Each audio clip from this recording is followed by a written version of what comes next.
Je vais vous poser une question. Si vous répondez bien, je vous laisse. Vous pouvez répéter la question? Quelle étrange question. Je suis. Les séries en question.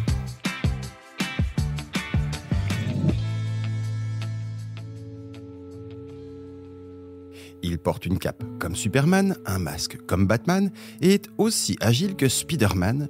Zorro a tout d'un super-héros. Plus de 60 ans après Guy Williams, le justicier masqué fait son retour à la télévision sous les traits de Jean Dujardin.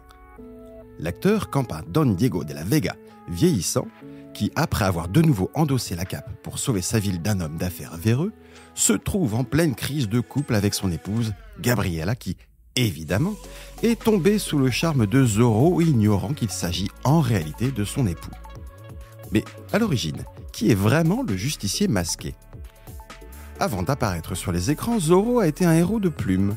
Ce cavalier vêtu de noir et qui surgit dans la nuit pour courir vers l'aventure au galop est né de l'imaginaire du romancier américain Johnston McCulley en 1919.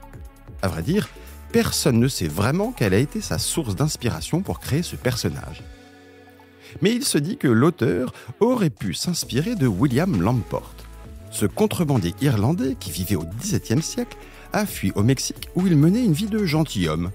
En secret, le fin épéiste défend la cause des Indiens opprimés. Il se raconte qu'il agissait masqué et signait ses exploits d'un Z.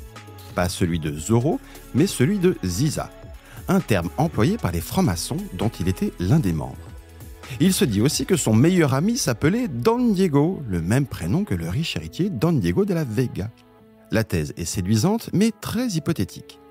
Ce qui est sûr, en revanche, c'est qu'avant de revenir sous les traits de Jean Dujardin, Zorro a connu de multiples visages. Parmi les plus célèbres, il y a Douglas Fairbanks en 1920, Tyrone Power en 1940, Alain Delon en 1975 ou encore Antonio Banderas en 1998. Le plus iconique de tous reste Guy Williams, qui avait fait rêver Jean Dujardin lui-même lorsqu'il était enfant. Et quelle que soit son apparence, il garde son caractère flamboyant et héroïque qui rappelle qu'un grand pouvoir implique de grandes responsabilités. J'espère que cet épisode vous a plu. Si c'est le cas, abonnez-vous sur votre plateforme d'écoute préférée pour retrouver de nouveaux épisodes chaque semaine. Et si vous en voulez plus, découvrez aussi la télé en question et le ciné en question sur les plateformes d'écoute et téléloisirs.fr. À bientôt.